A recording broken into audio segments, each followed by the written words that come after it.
Welcome to the Outer Realm with Michelle Desrochers and Amelia Pisano. Airing live on the United Public Radio Network, 105.3 FM in New Orleans.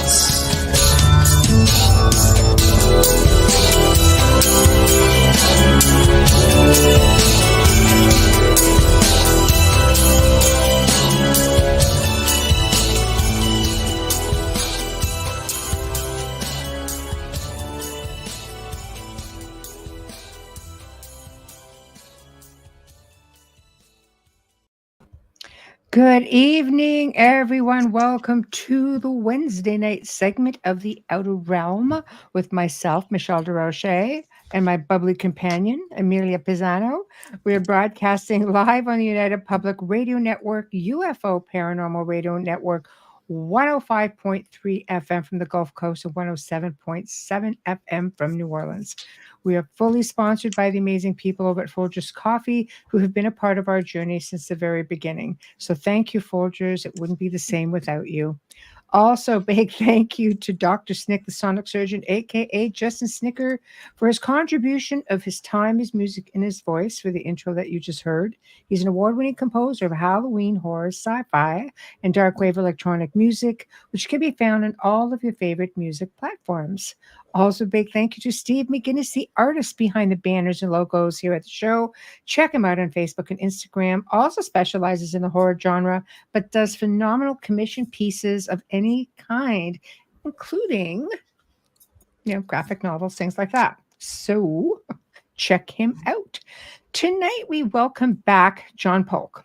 And he's been on a couple times talking about UFOs and Sedonas. He does phenomenal UFO tours, Vortex tours, power spots throughout Sedona.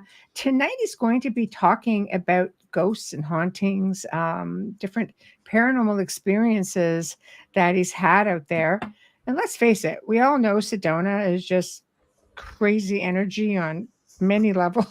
So, I mean, the land of the transparent almost. Yeah, I mean, no veil. What doesn't Sedona have? Oh, hey, Z-Sun. First one in tonight. So, yeah. I don't know. I mean, I looked it up and because we've talked to him about other things before, but I never searched paranormal Sedona. I've always looked at the spiritual side, and I didn't realize how much. I mean, of course, there's going to be a lot of paranormal activity there. I mean, it's crazy. And they even call it Little Hollywood. That's cool. It says during the golden era of Westerns, almost every major studio and every famous film star came to Sedona. Hi, Wayne. To make a movie. Most of them Westerns. After World War II, it was not uncommon for two film crews to be in town shooting at the same time. That's a big deal back then. Well, I mean, I think, it's always been sort of crazy, but I mean, has Sedona ever not been a big deal? I don't know. I don't know, because World War II, you're talking about the 1940s. I now want to watch, hi Janie, I now want to watch a John Wayne Western just to see the background. Right. So I just have to double check one thing here, because I'm told that chat room is not happening. Yeah, chat room's there. We see it, Wayne. We see the chat room, so I'm not quite sure what you're not seeing, but it's definitely there. Try your glasses. Maybe just go back out, come back in. I don't know. But without further ado, see, he does see it. They're responding. My goodness. All right. Yay. Guest of honor, Reverend John Polk. How are you? Good. Glad to be back. Oh, it's great to have you. Wow. Looks nice and sunny where you are still. It's like pitch black over here. Yeah, we're 3 hours behind you. So yes, we never change time. So We don't fall back Stop worse than four bragging. As it Just should be. stop bragging. It's Okay. confusing for podcasts because I was 2 hours behind you last time, and now I'm 3 hours behind you now. Oh, I know. It's so ridiculous. Honestly, it just drives me crazy. But I'll tell you, I've been waiting very patiently for this specific, segment because my origins tend to be, much as I love high strangeness, and I've come to embrace everything because it's all so connected. And I think we've talked about that a lot in the first couple of shows that you did, and talking about UFOs and the different connections that people were having on a paranormal level, and power spots, and how interdimensional beings come through. And here we are, with the roots of everything, being, paranormal and hauntings. And Sedona is just crazy haunted to start with. It is. So when I first got my job working for one of the biggest UFO sighting tour companies in the world, we also did ghost tours. Right. And my former employer, she told me, she said, now that you're here, a lot of people will come here and get chewed up by the consciousness and pooped right back out again. And Right. a lot of multi-million-dollar corporations, even a multi-billionaire lost his tail a few years ago here because they came in with the wrong consciousness. So her point was, pray to Sedona, Arabella Miller Schnebley. Right. Ask her permission to be here in the first place. And then be grateful for your job, because I'm the only person on this planet that does the tours that I do, between UFO, Ghost, Vortex, and Native American Medicine Wheel in Sedona, Arizona. So she's like, be very appreciative. Pray to her every single day. Give back in any way that you can. And no, it's not about the money. It's about the people that you work with, and helping galactivate them, raise their consciousness to a higher vibration frequency so that they can connect with the other side better. Right. Yeah. I mean, I completely believe that that's the place to do it. I mean, just the power spots alone. I mean, you don't know what's going to come through there at any given time. And, seriously, I mean, we talked about that the last time you were on, because we covered a lot of the power spots and such. And you've said you've had so many experiences yourself. Like when you do these tours, do you go to some of these really, I guess, famous locations within Sedona, or do you have a specific area that you've investigated? Like, what does your tour entail? Well, for Ghost, I go to where Sedona's buried, which is maybe a half a mile from my house. Wow. And it's perfect. So I sent you some videos, and there were two of the last three things that I sent. And so what we'll do, we'll do a guided meditation and do a field of protection around us, we bathe within the love light, right? And make sure everybody does it and that they're sincere, do a breathing regimen. Air is full of elementals, and elementals are spirits too. Yes. And Native Americans will teach you that, to breathe in great spirit. Be very conscious of what you're doing, because you're breathing in spirit, and that spirit will tune and charge the water in your body also. So it's so very important to stay positive, especially when you have no reason to be positive.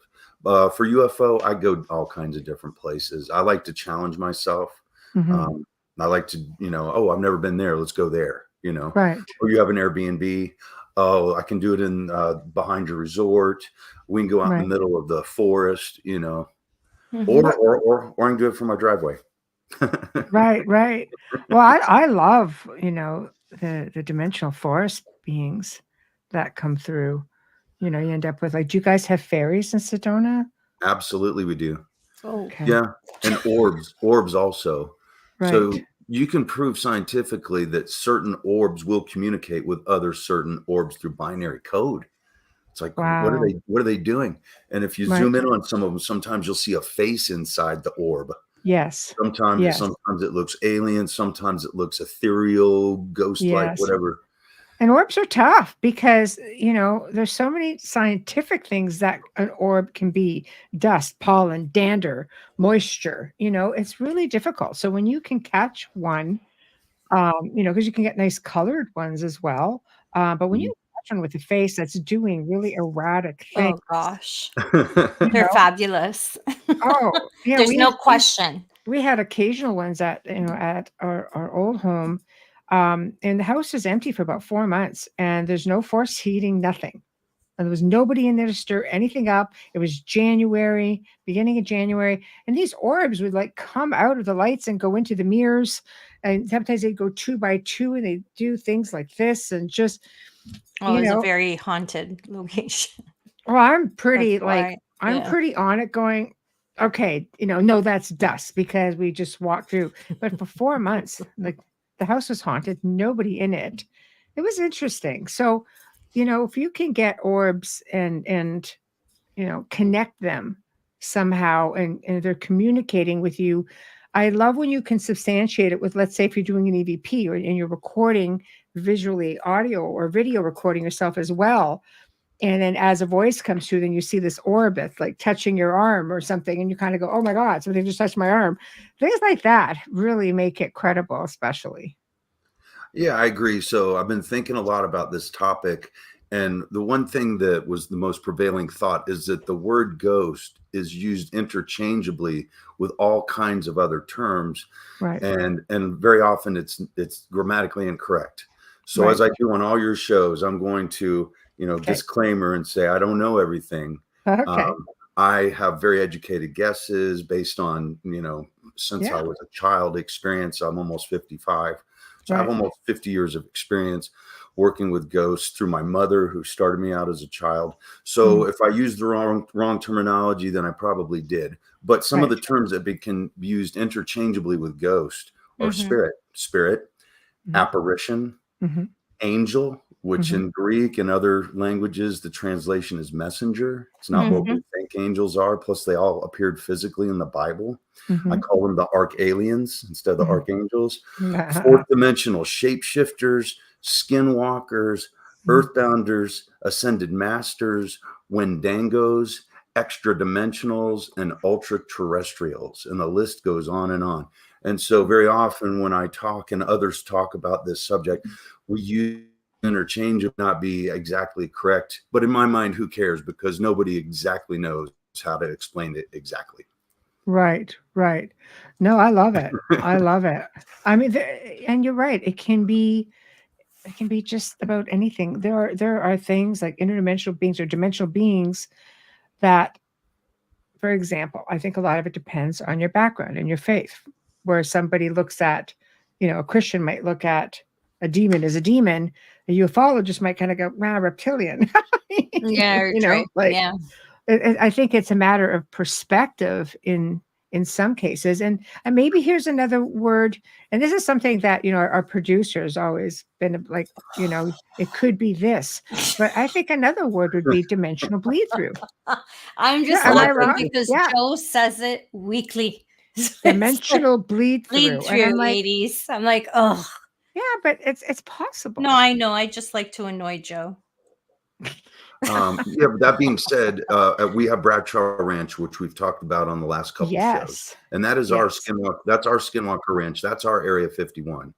And there's been stories of people that have gone out there, and they'll go through some dimensional shift, and all of a sudden they lose their bearing. They're not sure where they are, and then all of a sudden they'll see an Indian tribe with teepees and a fire, where they had that dimensional bleed through. Yeah. Or even like where they'll unzip the fabric of space-time. Yes. And they've been something like this and sticking their head in and going, oh, and pulling their head back out because they realized they weren't supposed to do it. Right. But a lot of that activity occurs here, that's for sure. We have so many power spots. Are old. Yeah. Yeah. All the neighborhoods in Sedona are very old. There's a lot of wars that took place here.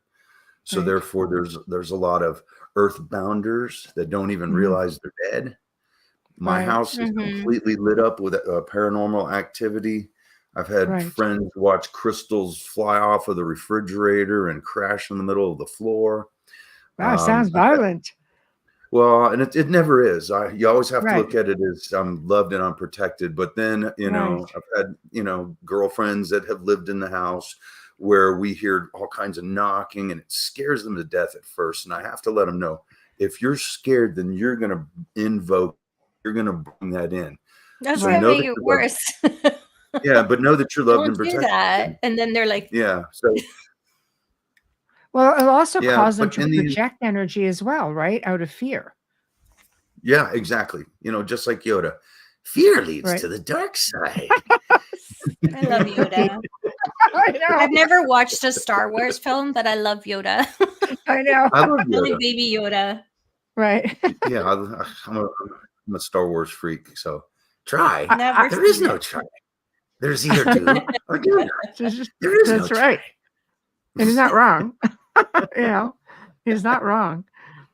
No, I think mindset is very important when you're dealing with different beings, because aside from the fact that they know what you're thinking, and if they want to put fear into, they can. I think elementals are very good at that, being, earth spirits, and very protective of the area to which they're at. You have to go in, I think, with very positive vibrations. I think it's very important. Yeah, absolutely. That's why Otherwise, you're feeding them, right? Yeah, that's why I do a little ceremony before we get started, pretty much with everything that I do. Right. So it's important, because now I've laid the groundwork for the kind of spiritual energy that I want us to be surrounded with. Right. And it's always love, light, and consciousness. Right. It's nothing less than that. And then, when you're a medium, like I think all three of us are, things will pop into your field, and then sometimes they can disguise themselves and send a false vibration frequency at you that feels like family. It feels familiar. Right. Right. So if I sniff it out, which I Tricksters. usually can, I'll bring them into the light. I'll bring them in, and if they come into the light, then they can just go away. And that's the way I've always done it. Yeah. It takes a minute. It takes a minute to, realize that there's a mimic. A minute for a mimic. Yeah, I like that.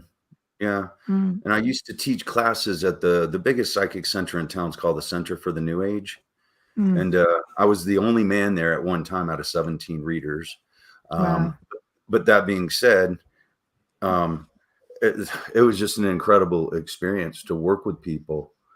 For example, in 2 consecutive days, I had 2 ladies that were single mothers, and their only daughters both died.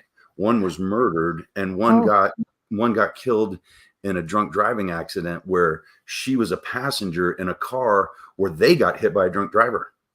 And so now imagine the responsibility. You got to communicate with their family, and they are waiting for you to mess up, and they're not going to give you any information, and you don't want them to. And you talk about the most ultimate responsibility you could ever carry in your life. Because, these women came in. I remember I'm hugging and crying with them. I never met them before, had no idea this was even going to happen, especially twice in 2 days. And would you agree, because I'm sure we will all agree, when it comes to mediumship, especially with vulnerable people in this situation, they really will hang on everything you say. So you have to be so diligent, because they're leaving there, and they're either going to want to debunk you, or they're going to hang on to every last word, because sometimes your last words are the last words of their loved ones, their message, and they can't stray from that, and they don't move on from it. That's tough. Yeah. And they're depending on you. They're, if they believe in you, then they're going to invest all their confidence in you. They're totally broken. They're shattered. They're crying. You're crying too. Because most humans in that situation would cry. Right. It's very powerful and challenges you. Doing UFOs is easy compared to doing that kind of work. It drains you. I can still do it, but I'd rather do ghost tours than psychic readings, trying to find past loved ones. That's not too many of us enjoy doing readings. I don't do them unless I got a spirit right there. Say it. I'm like, okay. Yeah. Then you say it, but otherwise, stop badgering. Okay. No. Otherwise, we were talking about that just before. Yes. John came on, I hate when people yell out, "Oh, what do you see? What do you see?" And I'm just like walking in, I'm like, what the, who are you? It's the Like, famous word. Do you see anybody around me? yeah, No, man. exactly. Who do you see next to me? Oh, Who do you see yeah. next to me? I'm like, your chair.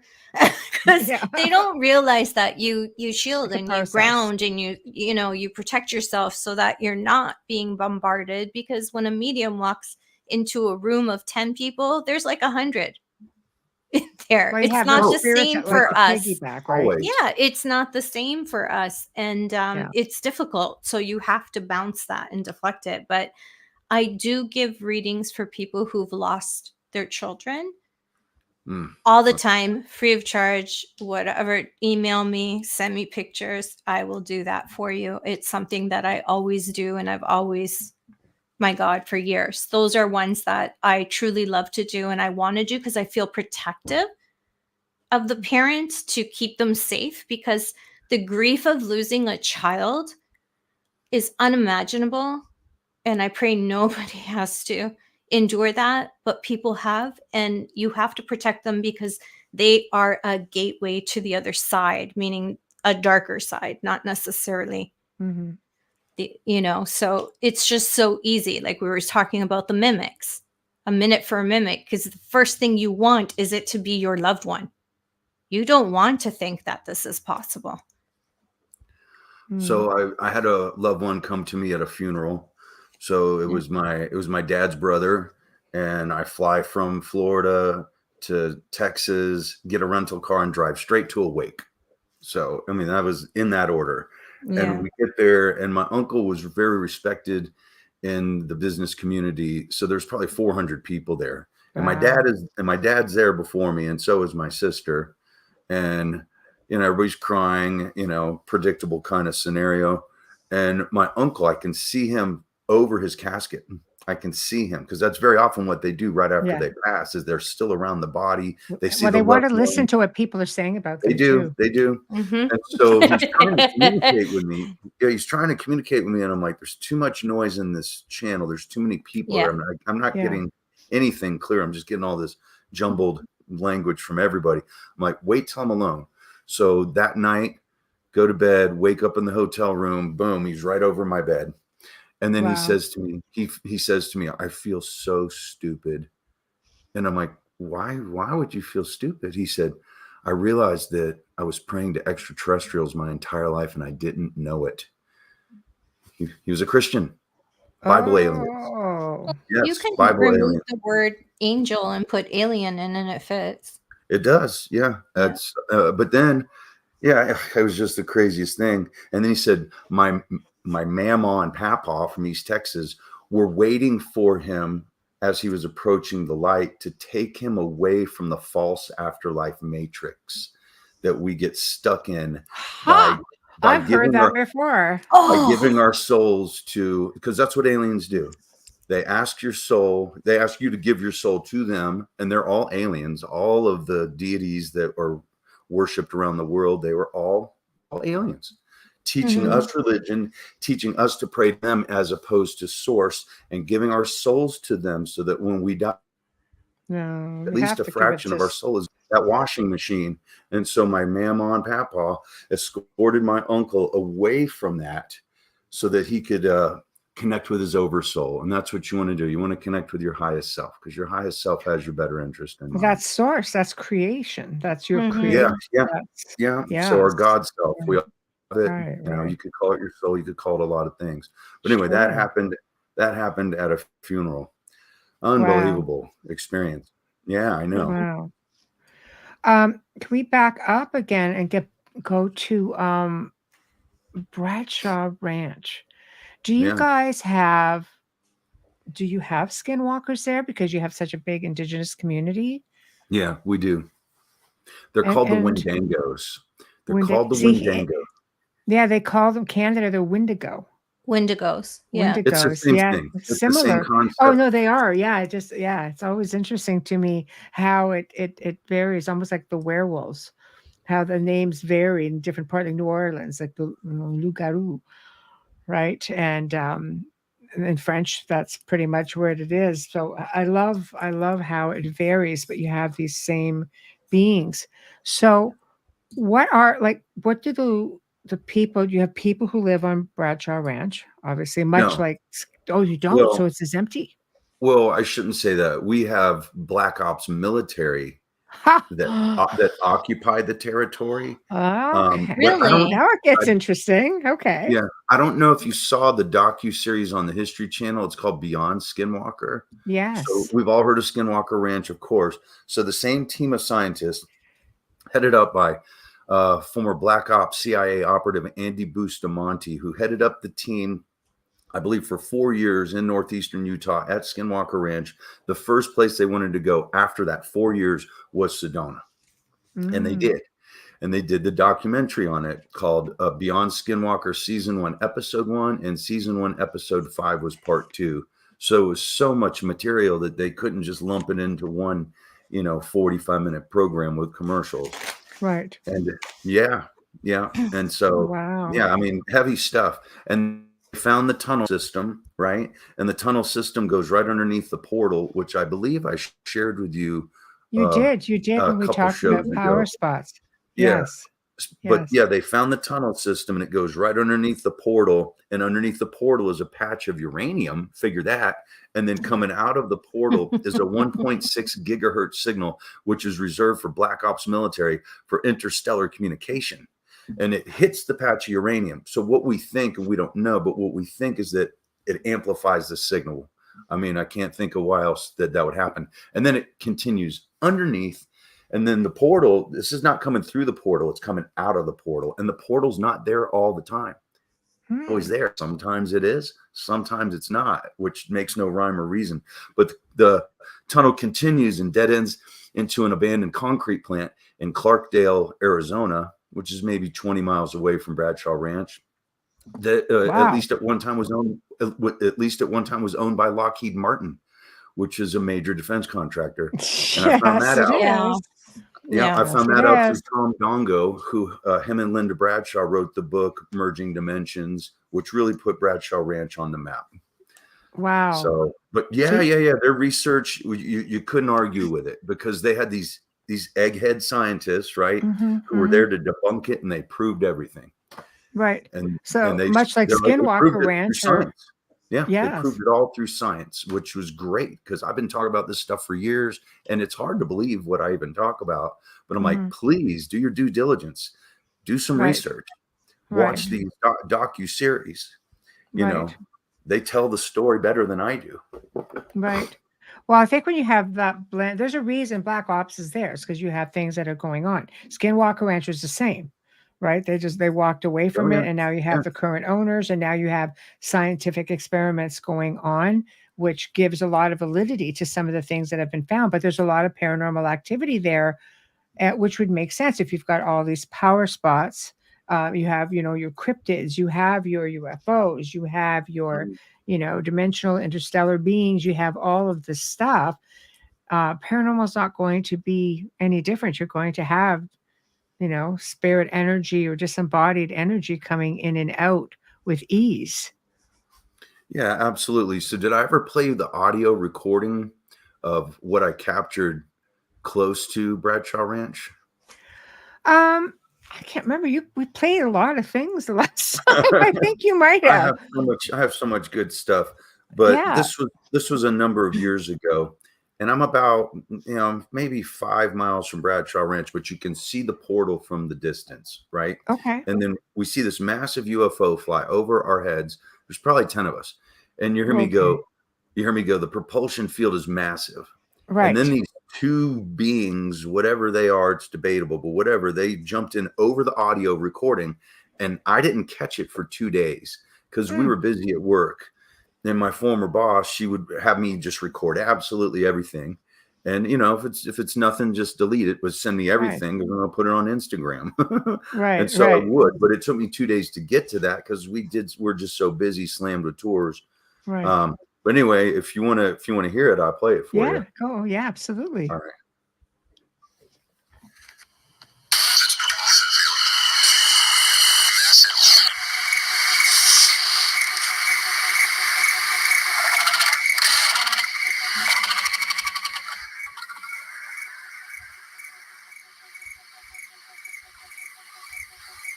That's a damn loud cricket. You hear the cicadas. Yeah, But they're loud. Hear the tachyon field. Yeah. You can manipulate space-time with the tachyon field. So this goes on for a while. Let me skip to the end. That's what when I hear that humming, that sound that you were describing, field. that's what it sounds to. That's how it sounds to me when I see or am near a portal. That's easy to believe. But what's interesting, once again, none of us heard this, but here's the punchline right here.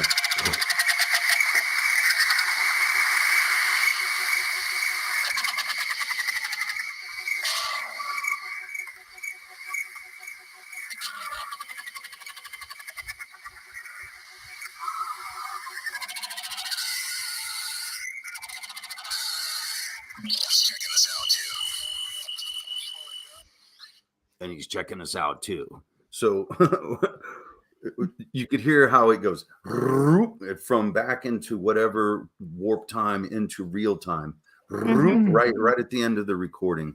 And what's interesting is there are a bunch of interesting things, but the original footage, it said 19 seconds. And I'm like, this was 1 minute and 54 seconds. So what I learned by studying it is that the beginning of the recording and the ending of the recording seconds, in the middle, somehow my eye and down. I was just gonna say froze on my side. Frozen. Don't hear you. Okay. Am I back? There you are. There you are. Yeah. Okay. Right. Okay. Yes. Okay. So we lost you when you said somehow your iPhone, and then you were gone. You froze. Okay. So the first X amount of seconds and the last X amount of seconds equaled 19 seconds, but the middle part, right? The phone only registered 19 seconds, but I timed it. It was 1 minute and 54. That's crazy. Yeah. Right, So right. weird stuff like that happens. And sometimes, like I'll hear all kinds of bangs and crashes in my house at night, and I'll try to record it and I'll go back and listen to it, and it's either chopped up or none of it's even there. Do you think like missing time? And then I'm like, come on, guys, we're like, I start talking to them, I love you, ha, egg in my face, stop. I'm trying to sleep. I got to get up for work in the morning. Right. You sound like Michelle. Yeah, I know. She's like, enough. I know. I've had enough. Do you ever have fear? Never. Wow. Never once. No, I don't. Sorry. I don't fear. Like I said, I know I'm loved and protected. Now that doesn't mean that I don't get attacked either. Right. But it does happen. That's for sure. Right. Yeah, but you're strong in your. So I was taking some notes earlier, but one of the things I want to talk about is that not all the thoughts we think are our own. Spirits can place thoughts in your mind. Yes. They absolutely can, or change your moods, or how about make you fight with your spouse or somebody that you love? They can control the environment. They can absolutely do that. So can 5G, by the way. Yeah. So, well, that's another story in itself. That's another show. That's another show. What are my thoughts? And then what am I channeling? Right. Two different things. And sometimes it's hard to discern one from the other. But I'm pretty good about it. I'm like, ooh, that one, that was not me. That came from the ether out there somewhere.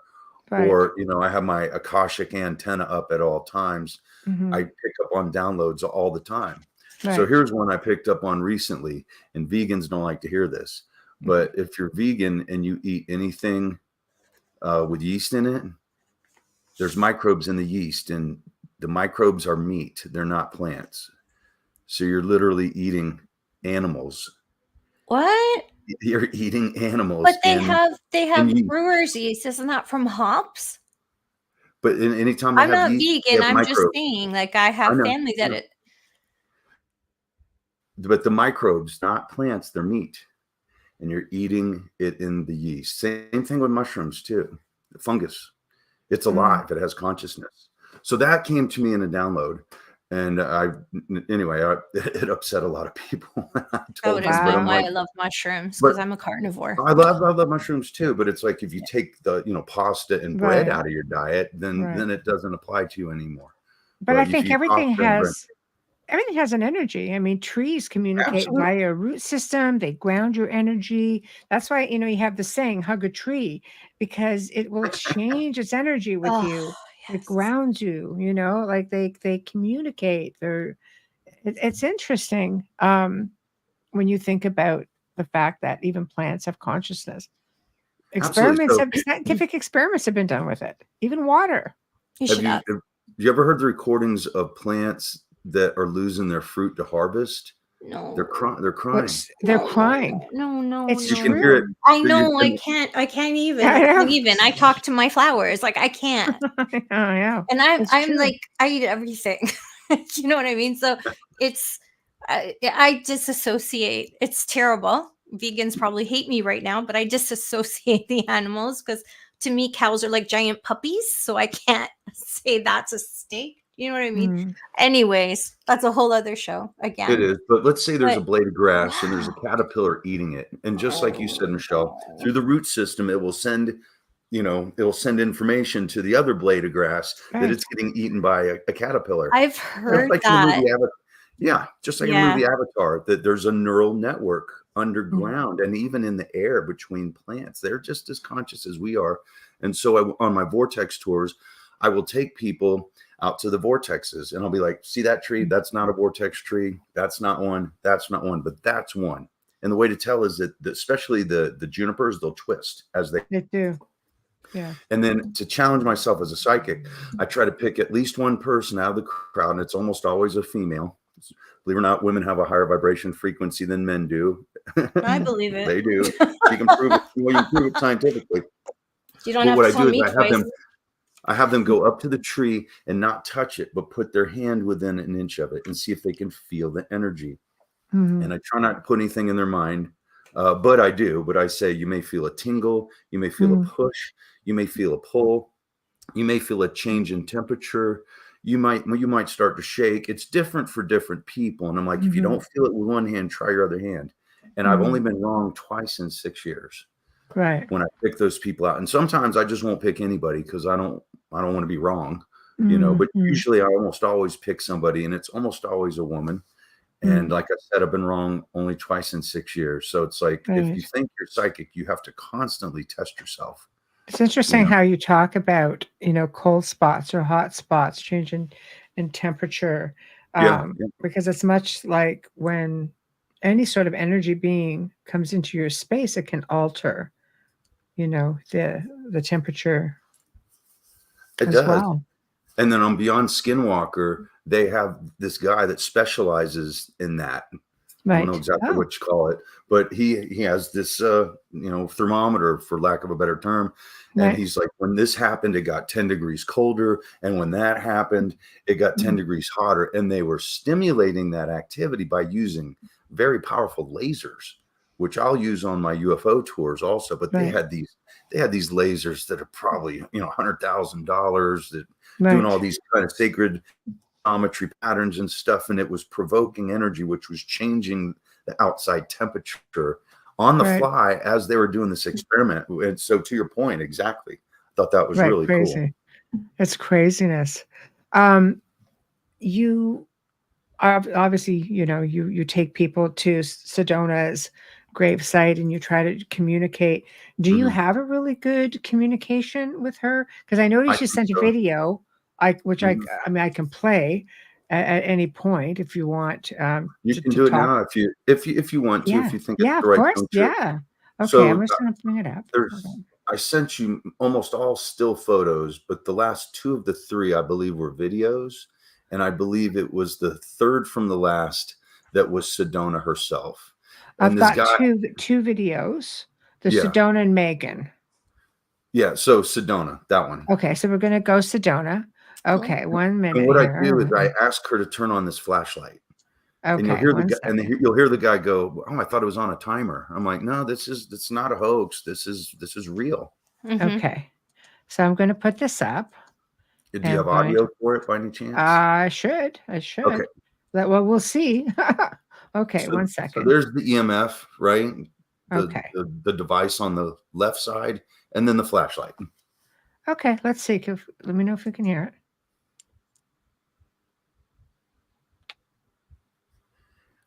I can't hear it on my end, but anyway, she was turning it on and off.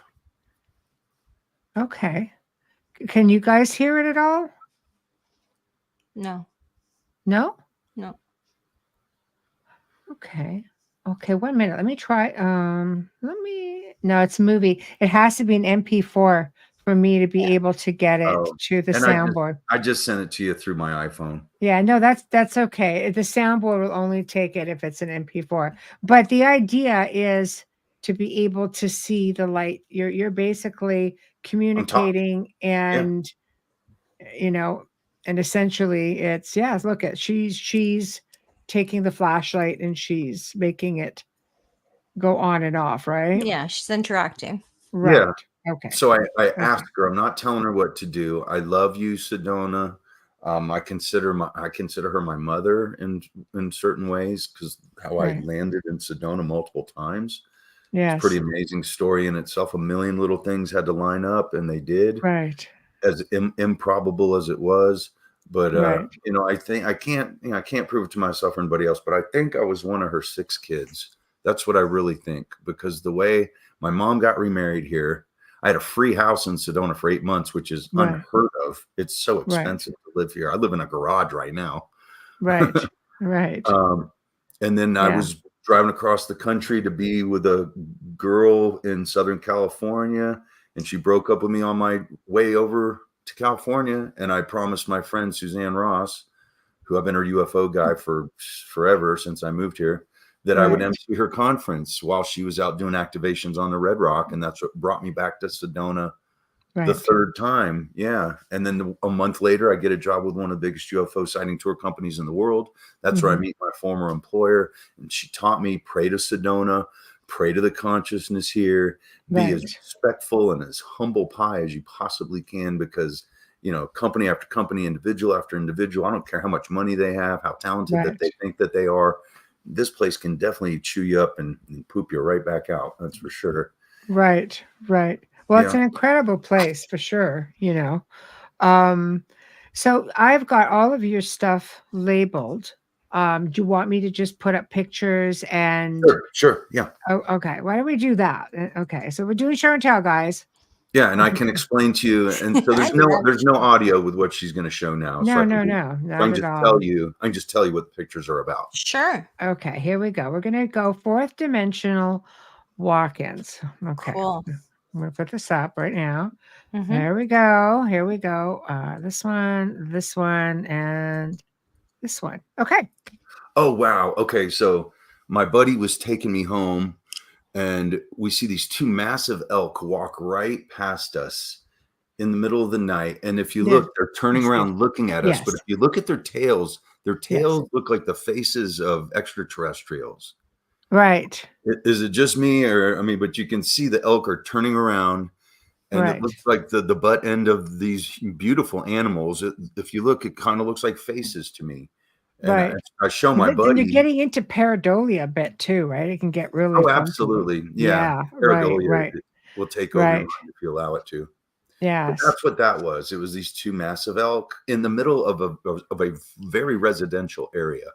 Wow. Also, which is not totally unusual, but it was, it's the only time I've ever seen 2 elk in the middle of a totally populated residential neighborhood. Just walked right past us. And also when they cross your path, that means something more than when you see them on the side of the road. They deliberately crossed your path. So your energies cross paths also. Yeah. Oh, it was so cool. When me and my buddy were just like, wow, did we just see that? They're beautiful, beautiful critters, shall we say. Okay, I'm bringing up arc of protection, okay? Just so we what is coming up next. So 1 second. We're going to go present, share screen, window, bam, bam, and bam. There we go. Okay, so see the orb. You can see the orb, right? But see the arc of protection over it. So this is, I'm going to use the term Cultural Park Place, and this is supposedly where the Wendangos or Wendigos live, and they protect this land. So every company, even the city, has tried to, break dirt and build on this. This has been happening since 2007, where Willie Nelson was the last person to do a concert there. And then the monster band shell, all that 41 acres, it's just been sitting empty. They've been trying to sell it, and it is absolutely prime real estate, but all kinds of weird stuff, including the audio recording I just played for you, that occurred there. And off at a distance, you can see the portal to Bradshaw Ranch. But anyway, so the orb, what I believe is that it's important and potentially needs protection. That's why the Ark of Protection is over it, to guard it from something. And perhaps vulnerable to attack also. Right.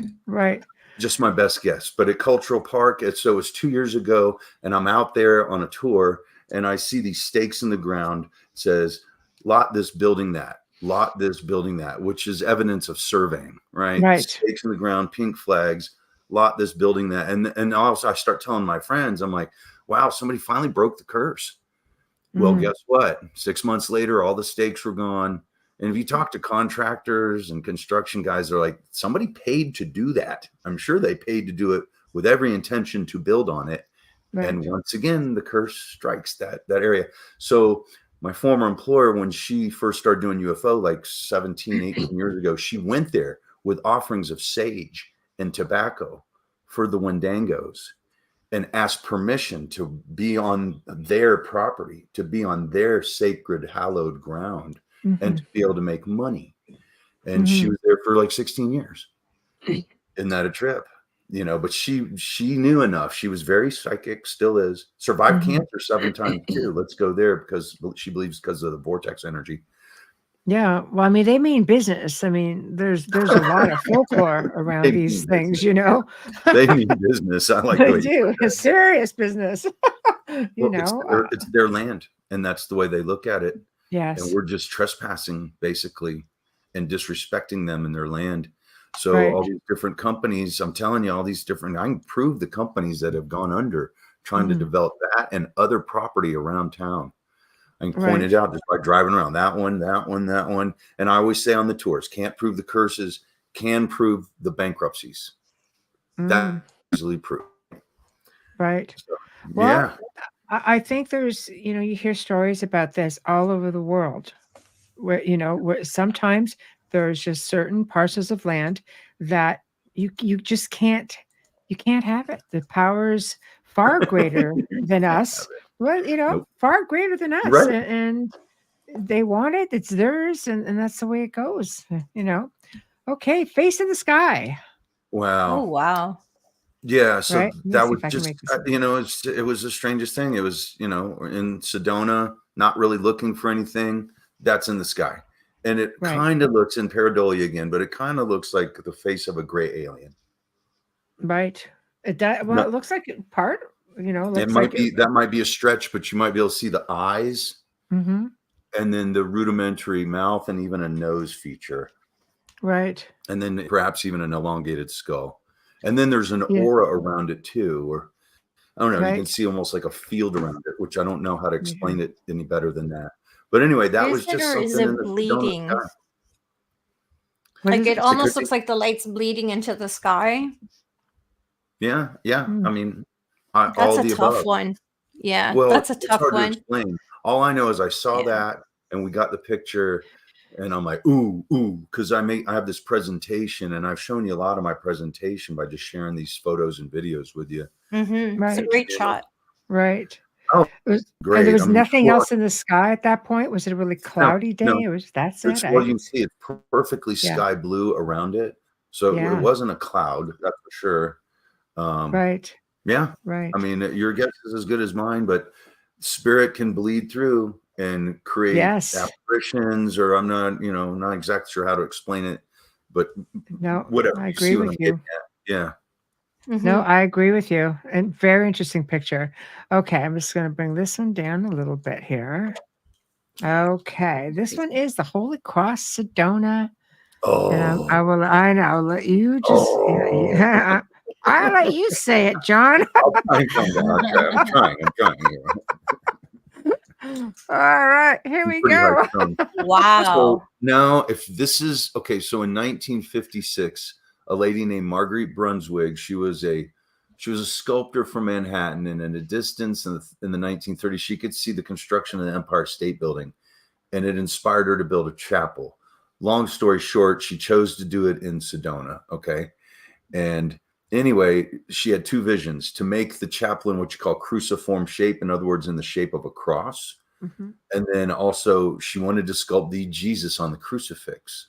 And so when she did, it kind of looks like an alien with thorns on it. I mean, if you look at the head, and that might be a stretch, but it doesn't look like any typical Jesus I've seen in any church ever before. Sort of but if you look to the right of the head, what is that smoke or that mist? Yeah. The See, now what same I'm as your talking sky about. thing. Yeah. It looks identical to your sky. The last photo. I mean, something. Do I know what it is? Right. No. But I love to show the picture. So Yeah, when I take people to the chapel, which I do almost 5 or more days a week, I explain to them the alien Jesus story. And I tell them, when Marguerite had the chapel open, people wanted to murder her. Just straight up murder, death, kill. And it's like, and I pose a question, why would somebody want to kill somebody for building a church? It doesn't make any sense. And then I say, when I tell you the answer, it's going to make even less sense. And then when I show you the picture, it's still not going to make any sense, but at least I have the picture.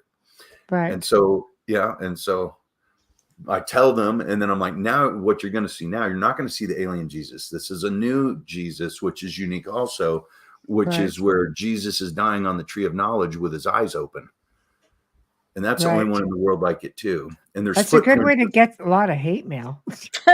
I'm just saying. I mean, people just straight up, especially her, wanted to murder her for, depicting Jesus the way that she did. Yes. Well, some people have their theories about that. Other people don't want to go there. This is one that's interesting to me, which is, of course, the one you call the Tesla coil.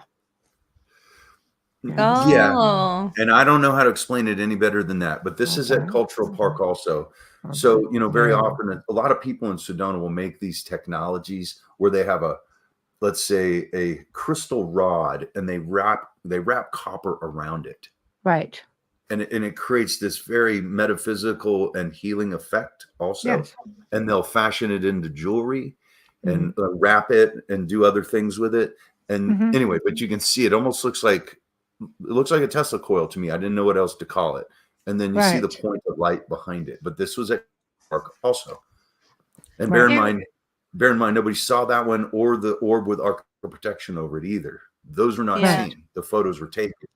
That's funny because it reminds me of Elon Musk's when he sends up Starlink. Yeah. Mm-hmm. Right. Well, I'm not saying it's not. That's just my nature to question everything. No, I get it. Yeah, it's just my nature. A lot of the Navajos here will tell you they don't believe in Starlink. And I'm like, well, I know it's real because I have an app on my phone. And it will tell me. And it's pretty accurate, actually. I'm very much, if you don't see it with your naked eye and you take a picture and you catch it, it's real.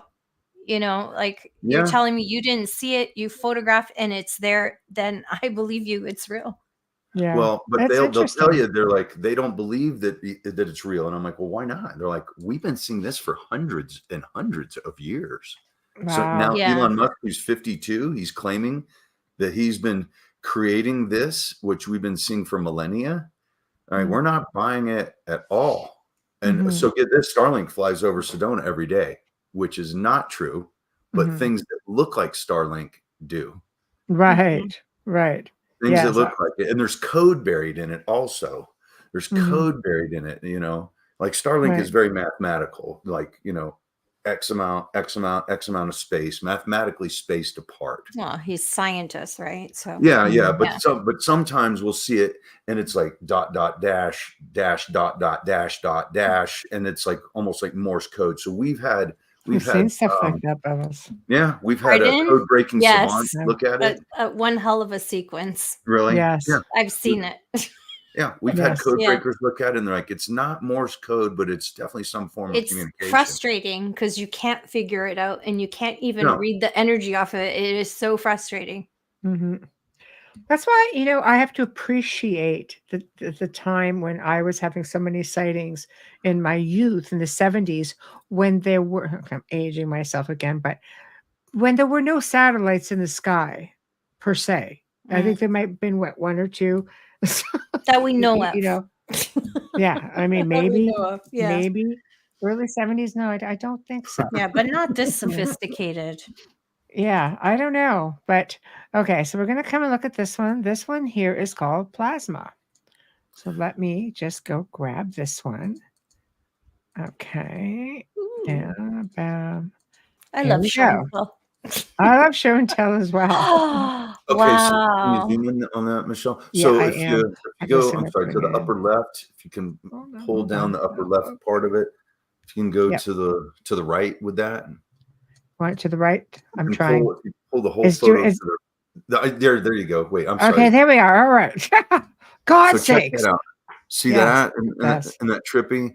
And then if you go to the upper left part of the photo, right? So look at this. This thing's doing almost like a right angle turn. And so what I believe this to be, and I can't prove it, but what I think it is I believe it's plasma, not plasma in the human blood, but when molecules move, ions come off of them, okay? And they're magnetically charged and they have consciousness and they cling to each other.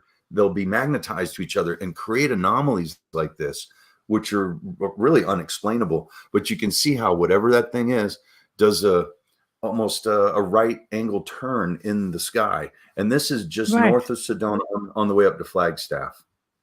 So, isn't that cool? I mean, do you all see this? Nope. In the sky? You don't. You just take a random Anybody picture and this is what comes up? Yeah, and this is with a basic iPhone. It's not like we're using some digital photography. And anybody that knows me knows I'm pretty much computer illiterate. iPhone's better than most digital cameras. Can I just interject for 1 second? Yeah, Am I please. the only person that's seeing the eyes and the face next to it? Yeah. Well, no, I can see it too. Right here? Yeah. Yeah. You can let pareidolia run wild with some of these photos. But No, I don't think it's pareidolia. No, I pick up different. I pick up things from energy like you do. Yeah. No, I pick because I see something completely different. I do see that plasma. Of course, it's massive. But the two dots, whether it's energy or whatever it is, it has taken that form. You have it here. It's something. Yeah, right? that's Here. a lot. It's That's not a lot. And then that lens flare. angelic And then one, this. Yeah. to me, that looks like a halo with wings. I'm not going to lie. Yeah, and it's hard to even explain it, but and that's just the best way I can explain it. And I know I'm not completely right either. And you notice, anyway, there's a mist on that mountain, right, John? Yeah. I think you have to, we don't have all the answers. We just have to look at things. I always say, when I'm looking at photos or I'm listening to EVPs, I try to be objective and I try to go through the process of elimination, try to think of everything under the sun as to what it could be. And if I come up with a question mark, then what it does for me, I don't look at it and say, oh, then it's definitive. I just look at it and say, at least I get to keep searching. Mm-hmm. It's not shut down, right? I get to keep trying to figure it out. It's not shut down. It's not, no, you're wrong. It's something. And that is enough to say, okay, I get to keep trying to figure this out. Yeah. It still has that question mark, which makes it a bit of a mystery. For me, the pareidolia thing is hard because there aren't any clouds. So it's good point. I mean, it's tough to, I would have to see that on a big screen. I'm just taking by what I'm reading from energy. Mm-hmm. But honestly, to me, I don't know if it's just me, I honestly see an angelic being on whatever it is. So let me ask you guys this, I mean, John has seen it. So, I'll ask you, then I'll ask Amelia. What were you feeling psychically when you looked at that photo, once you captured it, John? Okay, so I had gone to Contact in the Desert, heard of Yes. Contact in the Desert, of course, one of Yes. the biggest UFO conferences in the world. And Yes. I'm showing this to a guy named Jay Widener. I don't know if you know who Jay Widener is. I've heard the I'm name. showing him some of my footage, Right. of videos and other things, and that's the way he explained it to me. Okay. So I kind of just stuck with that because I didn't know how to better explain it. Right. Right. Okay. And Amelia, when you look at it, you know what it looks like to you, but what does it feel like? It feels like energy to me. It doesn't. That's why when you you can do all pareidolia with that. I'm the biggest skeptic when it comes to photographs. Michelle can be my witness to that. I'm the first one to say, like I just don't buy it. But this here is, it's throwing me because to have pareidolia would mean you need other clouds in the sky. But that's why I said I would need to see that really blown up. Okay. Because on my computer, because my laptop is so small, it's tiny for me, but I feel like there's an energy. And I honestly believe that whatever that presence is on the right side is a presence. It's not clouds to me. It's not smudge. The mountain in the middle should not be misted like that. Even in a photograph, you wouldn't get that kind of fade on the back middle mountain. That doesn't make sense. And I took photography for years. So I don't believe that. I'm a big fan of film, but unfortunately it's like the 70s. It's way too expensive to develop film now. Right. Because nobody does it. No. But, and that's usually what gives you something more foolproof. Yeah, but it's very impressive. I don't doubt you on that at all. Okay. Next one, Mary Rodwell. Oh, this is great. Wow. Okay. So let's really dissect this. Okay. So yeah. I'm at a conference. I'm the MC, and this was October 23, 24, 25 of 2017 at the Awareness Center in Cottonwood, which is about 17 miles south. Right. And so Mary, she wrote this book called The New Human, which is largely about the indigo children. Okay. Right. Which she's the keynote speaker. So my friend flew her in from Australia, where she is the director and founder of ACERN, which is the Australia Close Encounter Research Network. Yeah. And in a male-dominated field, she is the foremost authority on UFOs in Australia. And her videos are fantastic. There's nobody higher and more exalted and revered as her. And so I'm just sitting there in the crowd, and she's the keynote speaker, and I'm just looking at her, and I see this, and I'm the only one out of, I don't even know how many people were there, but I'm the only one who sees this. And so I'll be honest, this is not my photo. My friend had a better phone than I did, right? And I'm like, her name's Cortana. I'm like, Cortana, start taking pictures of Mary. Do you see that? She's like, well, I see Mary. I'm like, just take pictures. So she starts taking pictures, and boom, we captured this.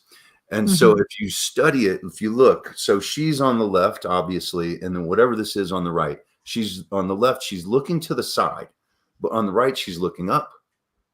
That's right. And her head's even pointed up too. I've seen a similar picture of this, similar in the past. It's interesting because how do you get double exposure? Well, this is what people said. They said double exposure. Yeah, but she's looking a totally different direction. But you can get double exposure on digital. I thought that was impossible. You can't. No, it's only on film because of the handling. So good point, Amelia. But so she puts this on Facebook. I show it to her, and her grandchildren thought it was funny because they've seen all kinds of weird stuff with her. Anyway, she puts it on Facebook, and she gets lambasted. And I was embarrassed. I was embarrassed and actually enraged. Right. And so somebody was like, yeah, it's a double exposure. And I was not nice at all. I'm like, number one, disrespectful, lack of intelligence, lack of research. And you don't even know what you're talking about. So if this was a double exposure, everything would be double exposed, not just her body. You can see inside her ear. You can't double expose a digital photo. I know. And so anyway, I ripped everybody a new backside because I was personally offended and embarrassed because I'm the one who gave her the photo. And she got embarrassed by it. And people like, oh, Mary, you just don't understand technology. That's a very basic. That's not nice. Camera Why shutter, don't people just camera scroll shutter on anomaly. by? And I went and I ripped everybody, like I said, a new one because camera shutter. Number one, they were wrong and very disrespectful. You know, bad mouthing her. You know, try to halfway tactfully do it, but it's like this lady is one of the foremost experts in the world on what she does. Do you think she would post that if she thought it was a bunch of hooey?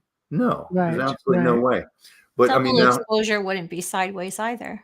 Well, see the A in the bottom right corner, that would have easily been blurred and doubled. The microphone, her lanyard, her watch, her necklace, all of that. It's missing on the other. So what I think is that this is her higher self. I don't know exactly how to better explain it, but that's just my best guess. Right. As the area where this conference was held, is it known for portal or vortex energy moving through the building? Great question. So my buddy bought an old Mormon church and turned it into the awareness center.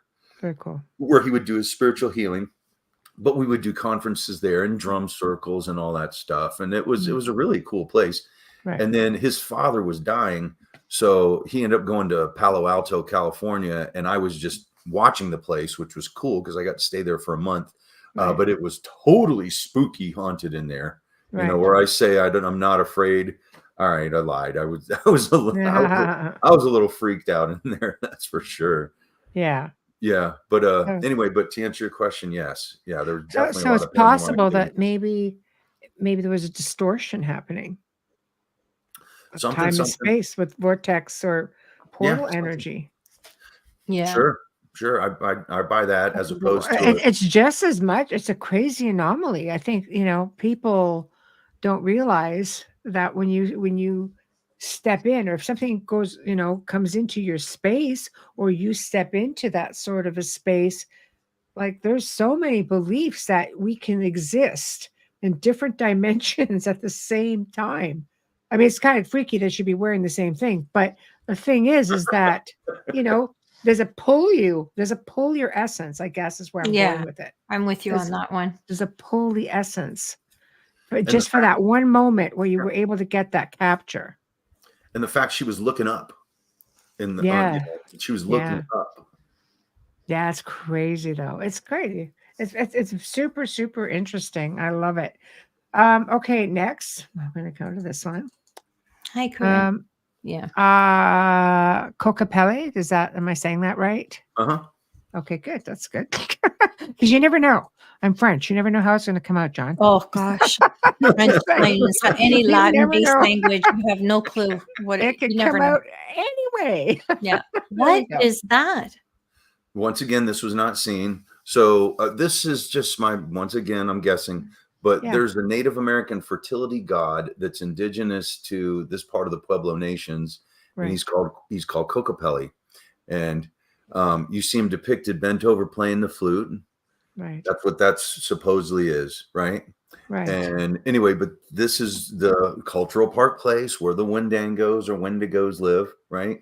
And just all kinds of weird stuff happens here, like on a regular basis, all the time, And it's funny because you can take all these photos and not really see anything, but go back and look at it, and you're like, how did I not see that? But the camera did. And this is just with a basic iPhone. Right. It's a good camera. They have good cameras. Yeah, they it's do. A good camera. They do. Okay, so I'm going to move on. Okay, so you sent two different Wendango pictures. So I'm going to go with the first one you sent me.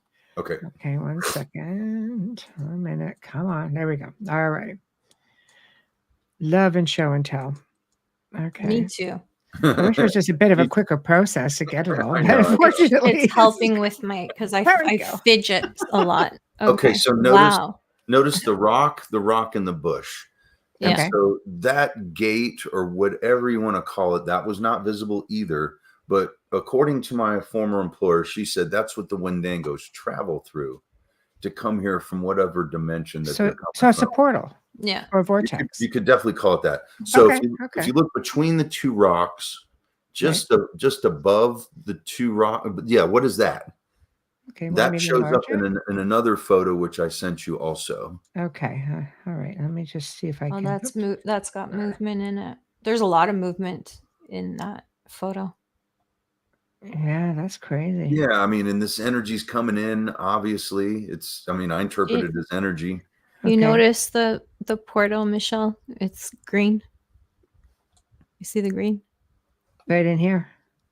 Yeah. Yeah. A lot of portals do have color, which is really interesting. Mm-hmm. Let me get the other picture now. Okay. This is number 1. You're just validating everything I've ever seen, John. Thank you. I notice there's color because that's how I see them. Right. So 1 second. Coming to number 2. Okay, here we go. I don't feel those crazy you guys anymore. Listening, try to get to the YouTube pages so you can see these pictures. This next one's even cooler. So the rock in the bush. Now see how this gate comes in from the opposite direction and does not hit the ground. Because I'll have people say, "Oh, it's light." Well, I'm like, "Well, no, it's not. If it was light, it would hit the ground.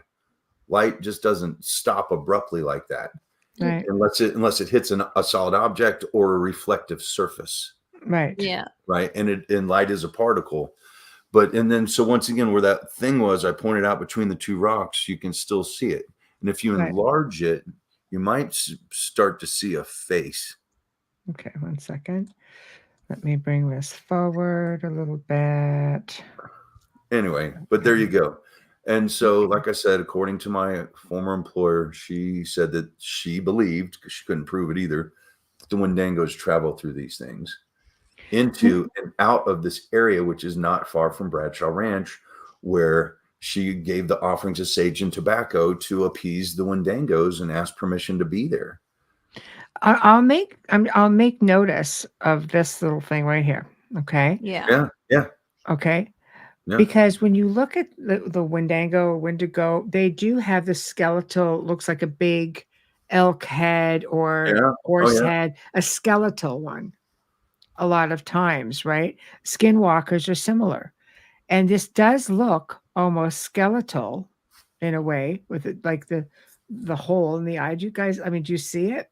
Oh yeah, that's what I was pointing out, and you see it too, apparently. Yeah. So it's interesting. It's interesting. If you compare it, it's definitely interesting. I'll give it that. That in the blackness of that photo, is there bushes or something there? Hold on. In that darkness? Let me. There is in the just right behind it, but then it goes downhill. So if you can picture that, it goes downhill. No, because in the pareidolia in my head, it almost looks like a pictograph, like a what? Yeah, almost like a pictograph. When you enlarge it, you'll see it. Okay. Do you see what I'm seeing with the pareidolia kind of in my head? Hold on, I just got really big. I gotta go back. Okay, yeah, it's perfect. Okay. Okay, where now? Where? The blackness. In here. Now you zoom that blackness out, and you're going to see a pattern, which doesn't make it keep going. Now move it to the left. See how you see the rainbow colors? Yes. Look at it. Oh wow! Yeah. Right. The more I zoom in on this stuff, the more stuff I see. See? But that do you was see the pattern? I do. That's not. That was a black background because it went downhill from there. But that's a pattern, and it's rainbow. Now, I don't know if it's a reflection of white light, but I do see the green, red, and the blue above it. And you see the red, which is how I see portals. So interesting. I just found that interesting. Whether it's pareidolia or not, I find it very interesting. And I would want to look at that again, because that is a pattern. And I don't know how. Does pareidolia create a pattern on the back of a night sky? I don't know. It's tough with digital because it gets so pixelated. Extremely. But it's a pattern. Yeah. It's extremely intriguing. That's what I'm going to say. Yeah, you could call So I that don't get hate after mail thinking. because people are going to come after me for even saying. Okay, next So- is the Vortex picture number 1. Okay. Now, there we go. Okay, so this was a trip. I'm at the medicine wheel, and this is out at Buddha Stupa. I don't know if you've ever heard of Buddha Stupa in Sedona. There's major vortex there. And this is probably 100 and something yards away. And I have this guy and his wife, and I'm teaching them how to tap into the medicine wheel, which my former employer, she and I, we were taught by Navajo how to do it and how to tap into the vortex and the medicine wheel. So the creator stands in the center of all creation, surrounded by the 7 dancers, and they are as follows. So see his right foot, and then we're going to go clockwise. So Mother Earth, Father Sun, Grandmother Moon, and then this is where your animal totems kick in. The turtle is earth, the frog is water, the thunderbird is fire, and the butterfly is air. And I'm just taking a picture. You know, I didn't see this light come in, which it's not light. So a lot of the psychics in town will tell you that they're Pleiadians. Don't know what they are, don't know what they aren't. Right. But anyway, begs the question. And once again, it doesn't hit the ground either. And this was a perfectly clear day. Also, you can see it's very blue at the top. So I've been showing this photo for years, and it was a couple years ago, and a lady points at the shadows off of the rocks, and she's like, "Oh, cool. Look at the eagle." And I'm like, how have I not seen that before?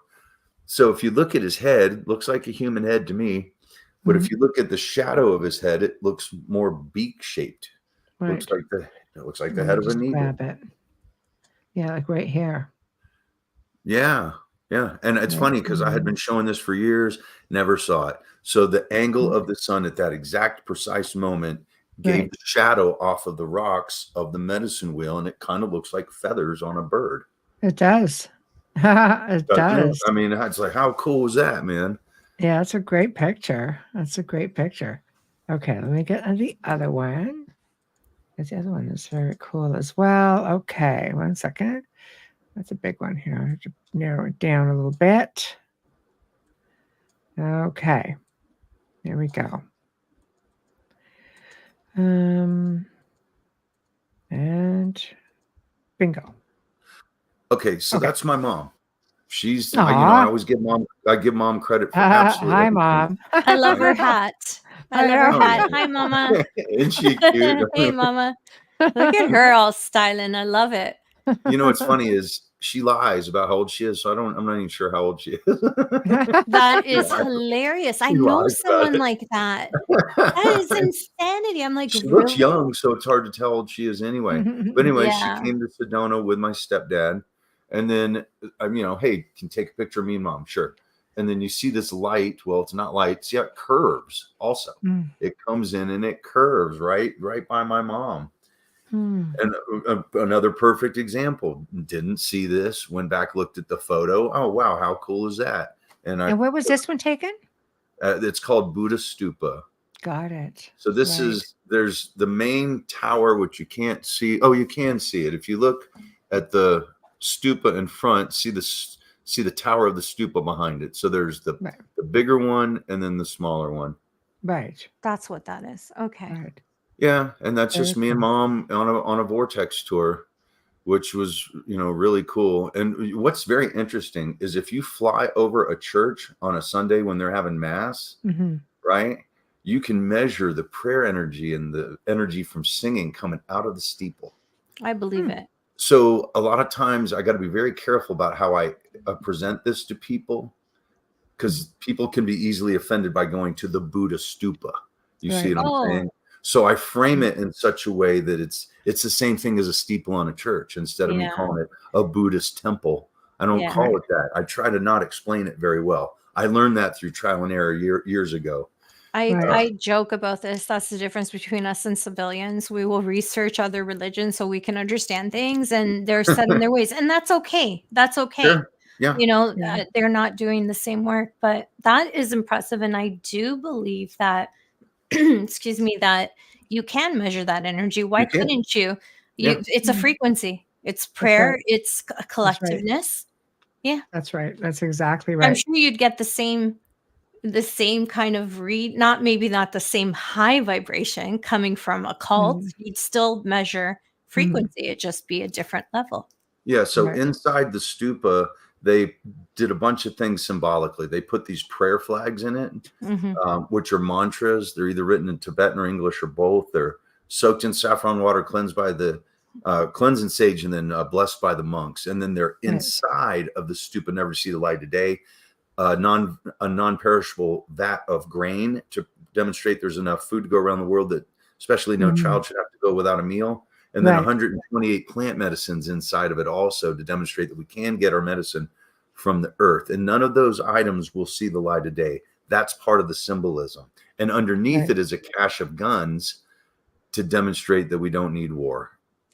Wow. So, and the guns are under the stupa, and everything else is inside of it.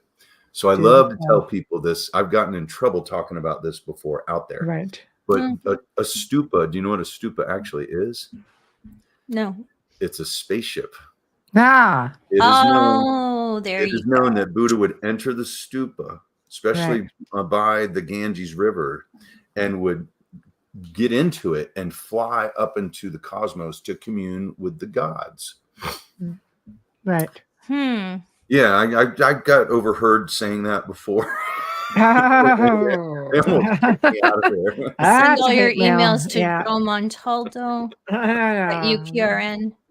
Wow. But it was a few years ago, and this guy is on my tour, and I'm starting to show where the vortex energy is. And this guy's like, I came here to debunk you. And I'm like, oh, great. What are you going to try to debunk me about? He said, my colleagues and I from whatever university, we're not buying it. We don't think it's real.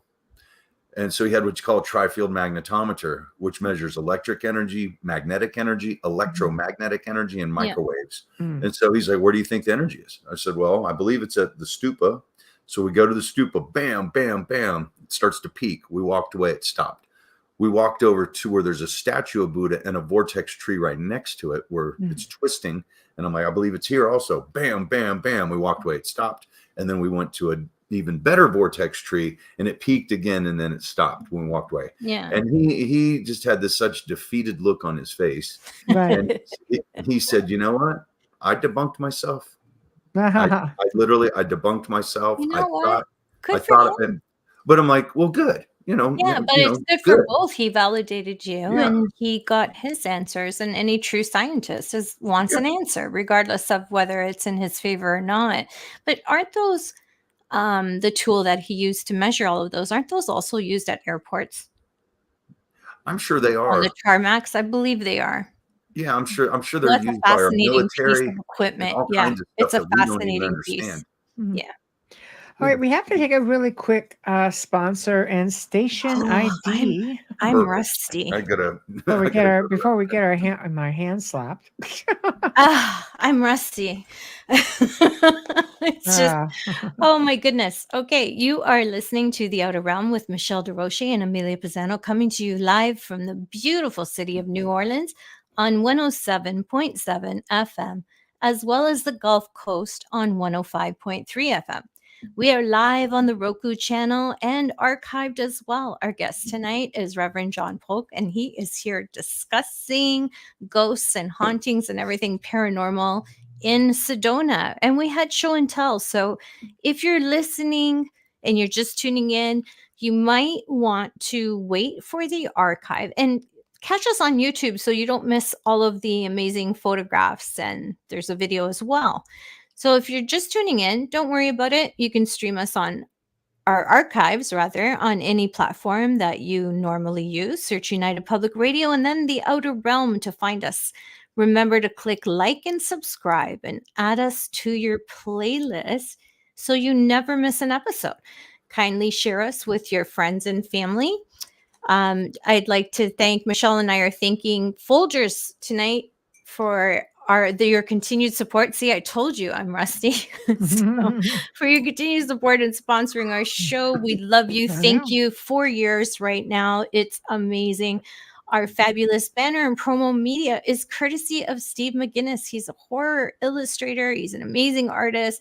And Steve also creates commissioned pieces. You can find him on Facebook. Thank you, Steve.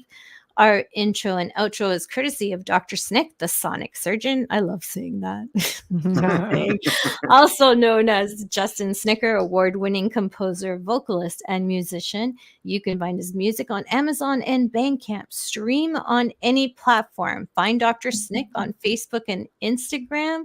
Thank you, Justin. Use him in your stories. He's got his music there. Lastly, kindly give us a like and subscribe and share us with your friends and family. And if you're on YouTube, hit that like button right now and make sure you subscribe. It's free. Yeah, free. There you go. Yeah, it's free. It doesn't cost you anything, and you just gain knowledge. I know. Thank you, Folger. Sorry about that. Yeah, that's boy. That's I haven't been here. So let's talk about some of your I won't say scary, but let's just say, because I don't really get scared either, but I do get unnerved. So what are some of your more unnerving experiences within having ghostly or haunting experiences? Okay, so when I first moved to Sedona, I was getting, let's say, visited a lot. That's for sure. I had evidence of just things on my body. Oh. So that was a little unnerving, that's for sure. It did happen to me in Florida, but I think that was more my labs, military labs, but I don't exactly know. Yes. So one day, I told you I had a free house for 8 months when I first moved here, which is unheard of, but I did. Right. And I'm in bed. I'm the only one at my house, and something tells me to go outside. So I go outside and I look up, and there's this massive UFO right over the house. And it was wanting me and allowing me to take pictures of it. And I think when we did the first episode back in January, you said I shared that with you. Yeah, it was right. It was right over the house, man, and it was tripping me out.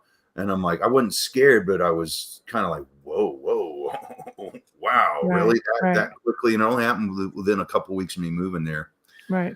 And then shortly thereafter, a couple days later, I'm in the house by myself, and something tells me to go outside, but something tells me to go outside through the back door. So I'm walking around the house through the back door, and I look through the carport, and I can see the sidewalk in front of the house. And there's this guy, a very kind of haunting looking figure, smoking a cigarette right on the sidewalk facing me. And I knew he saw me. I know he did. So then I walk to the other side of the house and look around the other corner, and he was there. Boom. The second I got there, still smoking that cigarette, still looking at me. That tripped me out pretty hard. Right. And so then a couple days after that, I'm at the house, and they had this motion detector light on the front porch. So I'm just sitting on the couch, whatever. And then there goes the light.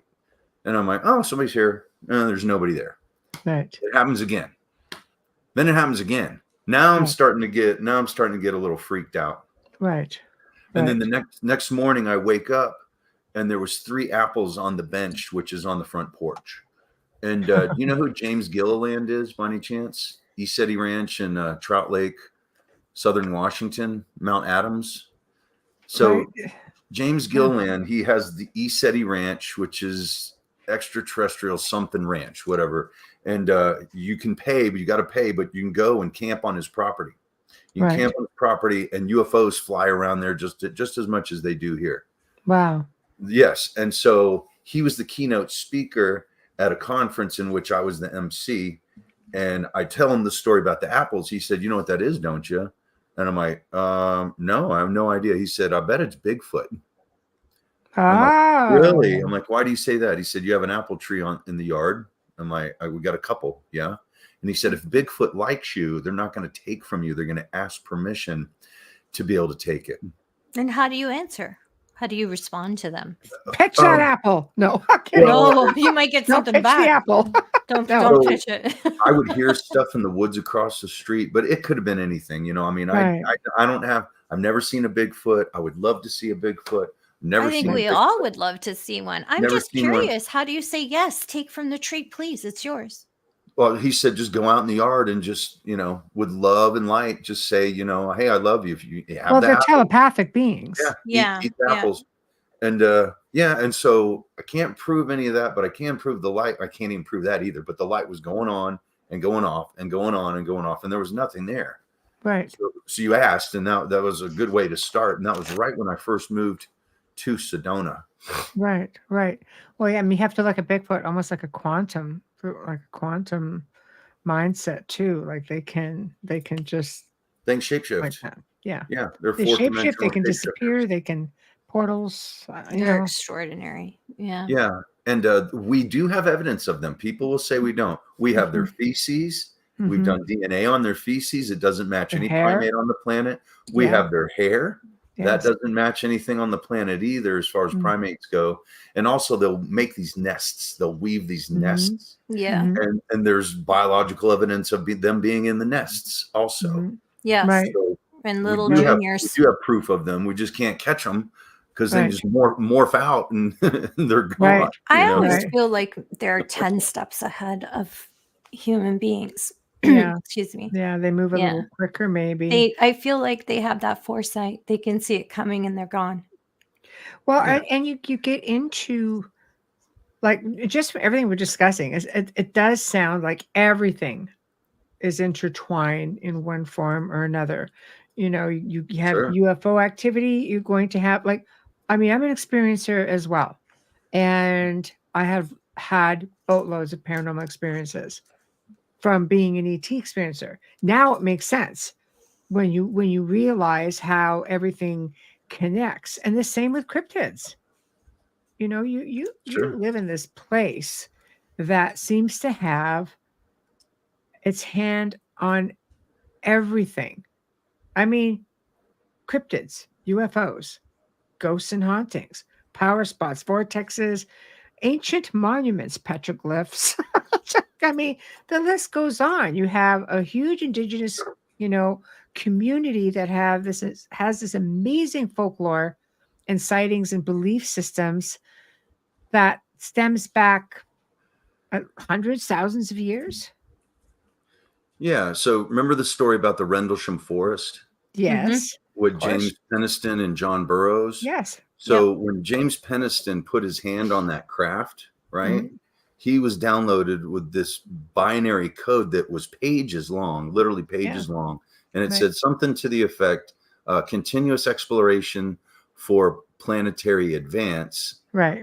Eyes to our eyes, and then something else. But then it came up with 7 latitude longitudes, right? One of them was Mount Tai in China. One of them was the Giza Plateau. Right. One of them was High Brazil, which used to be on the maps off of the coast of Ireland, and it's not there anymore. One was somewhere in the Amazon rainforest in Belize, Nazca Lines in Peru, and then Sedona was one of those 7 locations that they called the energetic hotspots of the planet. And that came out. So he sat on that information for, I believe, 20 years because he was afraid of character assassination, court-martial, losing his pension. And eventually he's like, and he still remembered it. He still remembered it. And the code breaking savant, he basically said, this was not, a bunch of broken binary. This was spelled out perfectly as if he knew how to do it. And so that's a story, one of many stories about Sedona. And Sedona, the red rocks are full of crystal.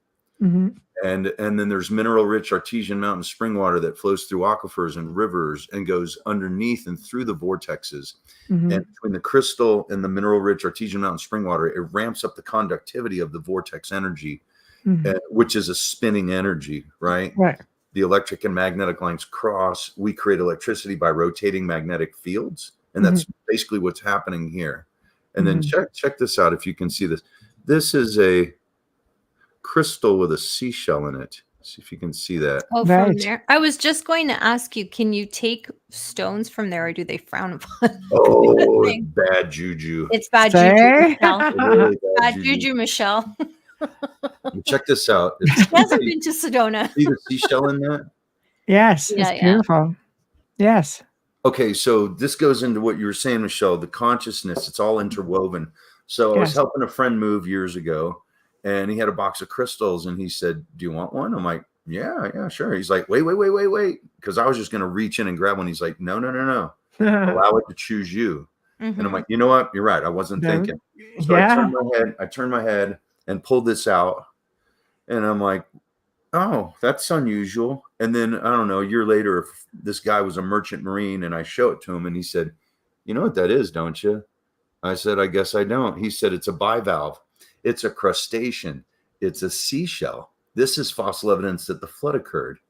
So where the red rocks are red and the tops of the taller mountains are white, that was all underwater. And then the white tops of the taller mountains, those were islands. Wow. Yeah. So a lot of the earth was underwater. All 7 continents have geological proof of it through their strata or lines of erosion. But anyway, he's like, I will offer you, I don't know, $500 for this. And I'm like, if you're offering me that much, there's no way I'm selling it to you. Right. Yeah. I mean, if it's worth $500. Right.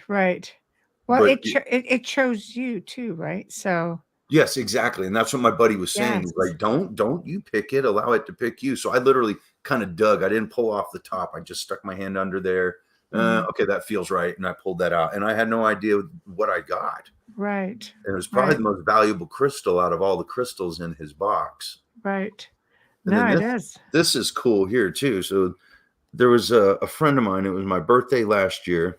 And he's like, you don't have any turquoise. I was just going to say, is that turquoise? Because turquoise where you are is exceptional. Yes. Oh, it's beautiful. Yeah. And so anyway, he's like, you don't have any turquoise. He said, this was gifted to me, so I'm going to gift it to you. Right. And I'm like, wow. Okay. And so a friend of mine, him and his parents, he runs it now, but they own the best place in town to buy crystals, which is called Discount Gems and Minerals. And we're at a mutual friend's house. And he's like, dude, let me see that. Pull it off my wrist. And he's like, this was handcrafted by a Hopi. And I'm like, wow, dude. Yes. Because he was helping an elderly Hopi lady. And out of just, kindness of her heart, appreciation, she gifted it to him. He gifted it to me. And my buddy offered me $1,000 for this and said he would turn around and sell it for $2,000. And especially I'm like, when they're signed. No. And it would be horrible juju for me to sell this thing. It would be.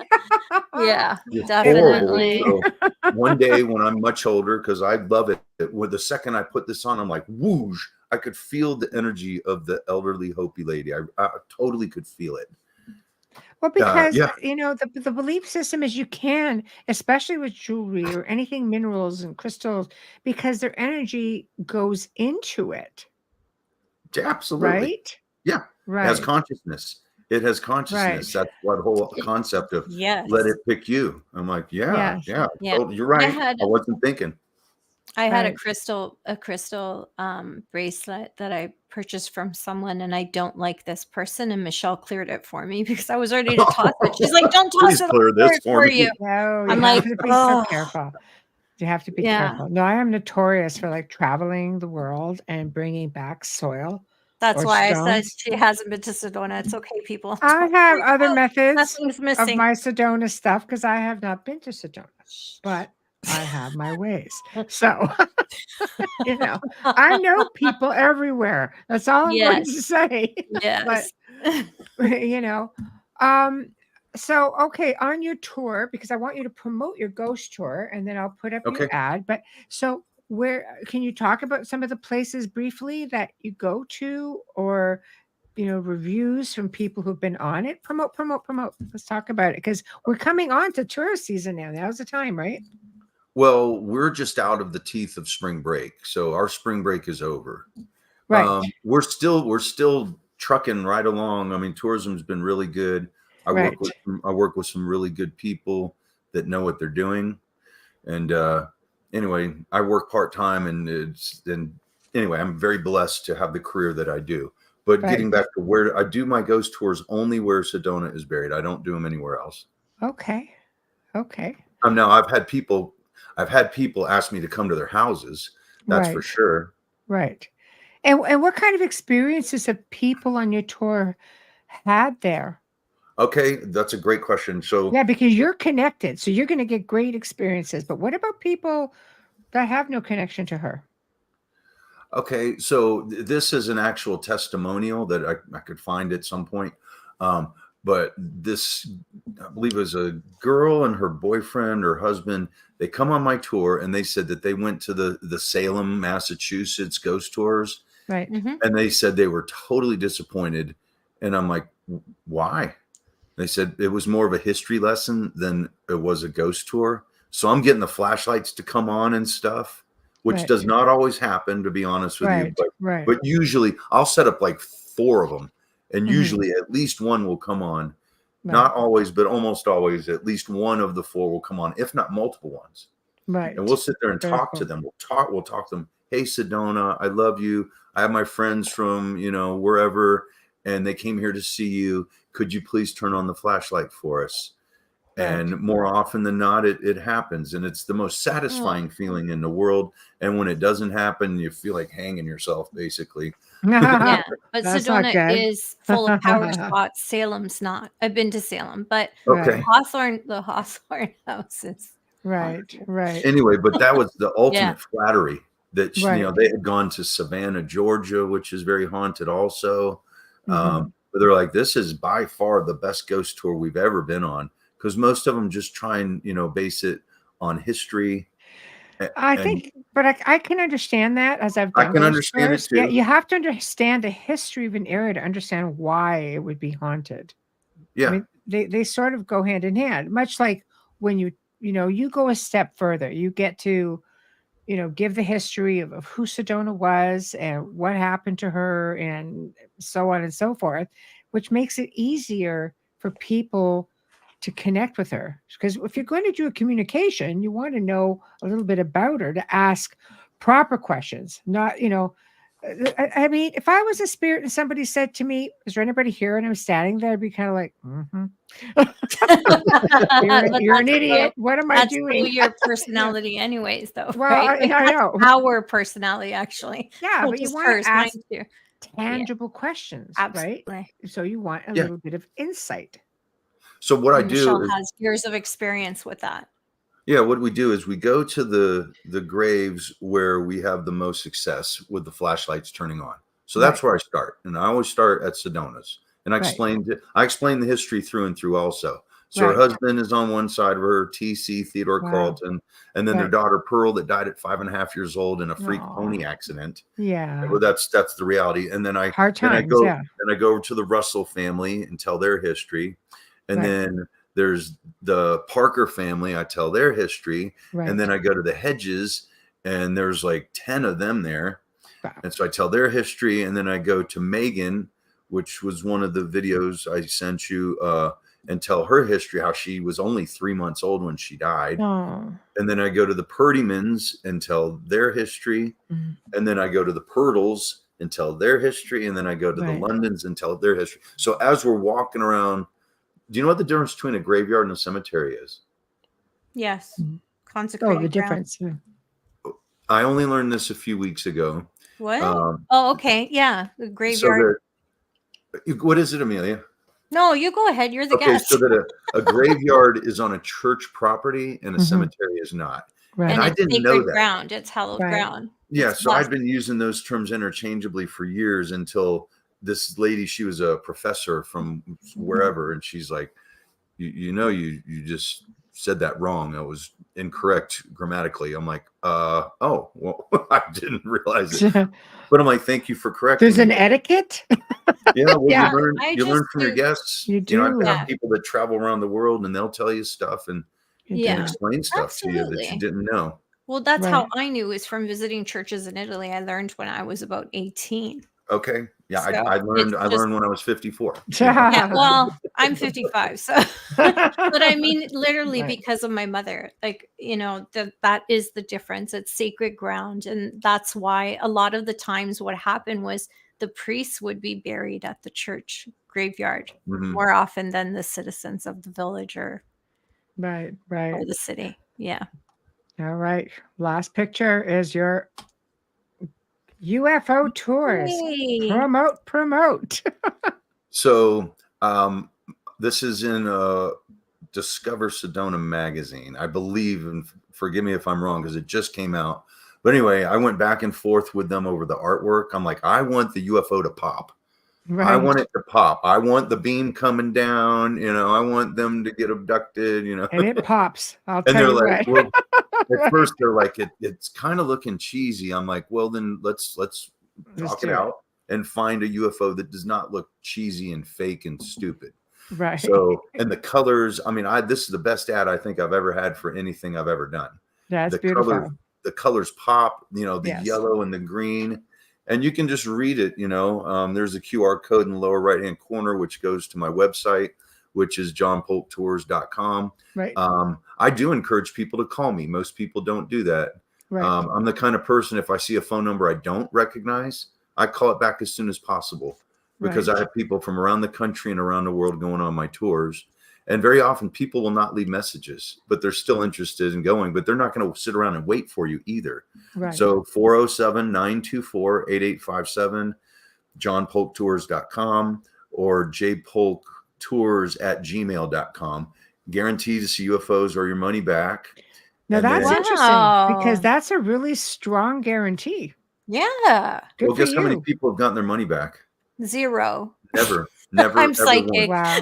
Never, ever, Zero. ever once. Well, Wow. that's really Knock on impressive. wood, I John. love Knock that. on wood. Yeah. I Right. love that. Yeah, Right. me too. I'm Right. Now, Southern that being Italian. said- We're hard-headed. So I'm Italian too. But Yeah. that being said, if it's a cloudy day, I'll say, let's do it anyway. And if you don't Right. see anything, don't pay me. Most of the time people will give me something, you know what I'm saying? Right. But if it's perfectly clear, 100% guarantee, it's Right. easy. It's really easy to do here. Right. I have the night vision goggles. They're $4,000 a piece. I have 11 of I them. remember you showed them on the show Yeah. last time you were here. You Yeah, put them they're- on the screen.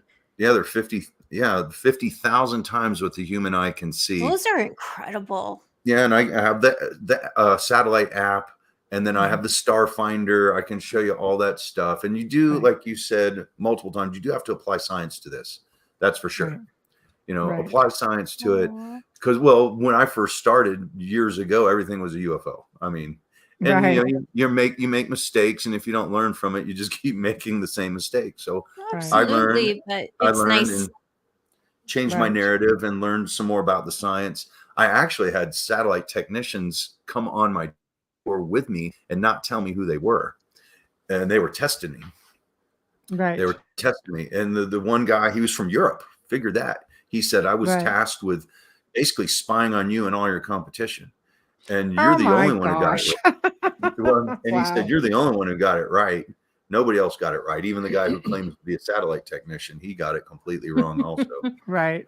Right. But here's another thing. Most satellites don't move. People think they do, but most of them don't, so I have this friend who works on towers. So he will literally climb the towers and set up the computer so that the dish points to the satellite. So if the dish moves, if the satellite moves, then the dish loses its signal, and then you lose your Wi-Fi, you lose your cell phone.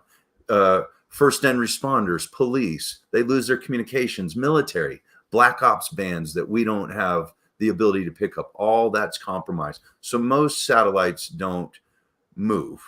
Right. And that's what he taught me also, that you climb these towers, you deliberately point the dish to the satellite for obvious reasons, Mhm. and the satellite is fixed in an orbit which is 17,000 miles an hour as the Earth spins at 17,000 miles an hour. So in effect, it is moving, but it's locked in the orbit, so it's not going Right. to move away from where they're pointing at it, and that's done on purpose. And when I Right. learned that, I was like, wow, because that's the number one argument you got to deal with is satellites. Right. But that's okay. I'd rather people ask me the hard questions than just sit on it and not say anything, Right. so that No, we I can all agree. talk about it. And I show them the satellite app anyway, like, Right. yeah, we can see the ISS. Yes, we can see the Hubble. Yes, we can see Kepler. Yes, we Mhm. can see Webb, all these Right. telescopes. We can Right. see that That's stuff. amazing. Right. Yeah. Well, And you I have to love your let science- energy and your passion. You're so Oh, you're thank you. so it's so contagious. Yeah. Well, thank you. I appreciate it. We've done 3 shows together. This is the 3rd one. And yes. what I really love about both of you is that you interview me so well. A lot of people will not ask me the right questions. Mhm. They won't know the right questions to ask or the right comments, Mhm. to add into the interview. But both of you do a fantastic job. Oh, thank you. And I Thank brag you. about you guys, Oh, actually. thank Aw. you. You ladies, you're not guys. Yeah. Thank you. No, and we're not going down that road, that rabbit hole either today. Anyway, but yeah, I Well, talk about you ladies. I let all Oh, my thank friends you. know. Well, You know, hopefully one Yeah. day we'll be in Sedona to. We have a few of our guests that we would love to meet and get everybody Everybody's together in down there. Sedona lately. It's like, what? We should have it's a Yeah. party. It's a party. Can you imagine the connections we could make No. all Yeah, together? Like that absolutely. would be fascinating. Well, Well, and I can introduce you to all the players in town too. I met Michelle through Deborah Thunderbeat. yeah, Yes. Deborah's Who's an great. incredibly powerful spiritual Deborah's healer. Yes. so I Through love her. toning Yeah. and her drumming, and she's Yes. totally for real. Highly You know. recommended you, and that's just Yeah. how we connected, and that's Yeah. how we connect with a lot of people. It's We just love her. You have Yeah, me people too. who you think our listeners would love, or that you think you could collaborate with. You have an open door policy, John. So, any time you'd like to come on, we definitely could always make that happen. And Oh, that's it's great. always a pleasure. Yeah, so Thunderbeat has another conference coming up Yes. in October. It's the 11th through the 13th, and it is, I should know what it's called. Let's see.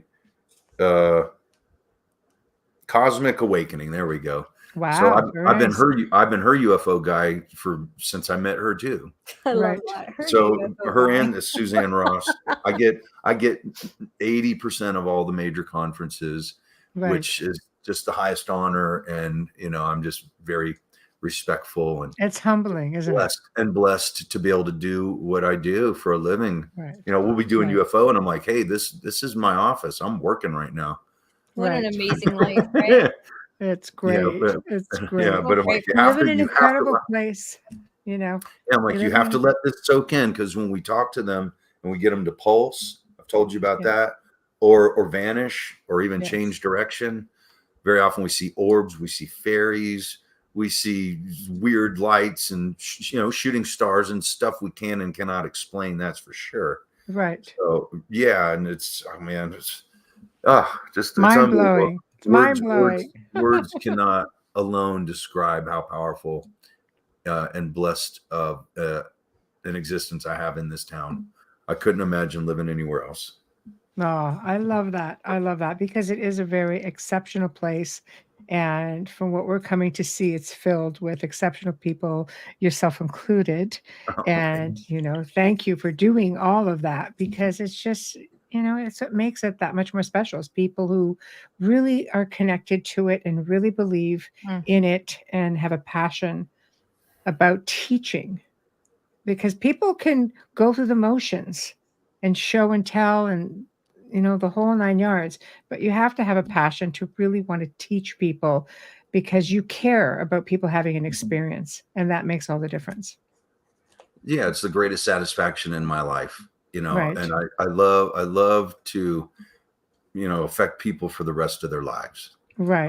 I want them to go home and go, we went on John's tours, his Vortex, his Ghost, Right. his UFO tours. And I love it when the skeptics, because if they're a skeptic, I'm like, I need a testimonial from you. Right. I want you to I admit love- that you're a skeptic, and I want you to admit that you saw something. Yeah. Right. Skeptics are good. And I think it's important to be a little skeptical nowadays, It is. especially with CGIs and AI Mhm. and everything. You need to be, but be Absolutely. polite about it. That's all I'm saying. It's Exactly. okay to disagree. agree. Just don't be rude. So the thing Well- with a skeptic is a skeptic has to be right every single time. Well, I'm skeptical, but I don't have to be right. I don't have to be right. I enjoy I only being have to be proven right wrong. once. Yeah. I only have to be right once. Right. Yeah. I'm going to Well- quote you. I'm putting that on X. Such an angry place. Oh boy. Other show. We are at the top of the hour. Yes, It is literally. time for us to Oh, say man. goodnight. I didn't even Literally. realize what time it was. Jeez. But I know time flies when you're having fun, and we definitely had so much fun with you. And thank you so much again for joining us, guys. Check out John's other 2 shows. You can find them right here on the channel. You can also find them on UFO Paranormal Radio channel on YouTube as well, and UFO Gods and Extraterrestrials. So lots of places to check them out. And John, I will be in touch, and I really hope we can do this again. It would be fantastic. Yeah, I'd love it. Like I said, you all interview me perfectly, and it's fun. We're having a conversation, and it's organically manifested. Yeah. That's the whole idea. It's kind of like just hanging out with with friends and having a parlay. Yeah, it's great. I love learning, so thank you so much, especially for show and tell. It's my favorite part. All right. Well, have a great evening, because you still have your evening ahead of you. Stop bragging. I have UFO like as soon as we're done here. Oh, fantastic. I have people on the patio. Take pictures. I know. Take lots of pictures. Yes, I always do. Stay safe. Right. Thank you, John. Thank you. Thank you, ladies. Thanks for joining. Bye-bye. Well, we've come to the end of another wonderful segment. Big thank you to John Polk for taking the time to converse about everything that is Sedona and everything it encompasses, and the ghosts and the Wendigos and everything else. Always interesting to learn about folklore and information from other locations that I haven't visited yet. So anyway, also big thank you to Folgers Coffee. Big thank you to Dr. Snick, the Sonic Surgeon, Justice Snicker. Big thank you to Steve McGinnis. Big thank you to United Public Radio Network. Guys, check out Roku for our archive as well. Don't just limit yourself to YouTube. If you have a Roku account, we are there. I did flash it across the screen at the end of the show. Please check it out. So tomorrow night, we welcome back Constance Victoria Briggs, who brought us the moon's galactic history, a look at the moon's extraterrestrial past and its connection to Earth, while she continues her exploration into our cosmic connections with her companion book, newly released, Earth's Galactic History and its Extraterrestrial Connection. So it's going to be a great show, and we'll see you guys all in chat tomorrow. Thank you all for tuning in. We love you in the chat room. You guys are awesome. You make it that much better. So good night. We'll see you tomorrow.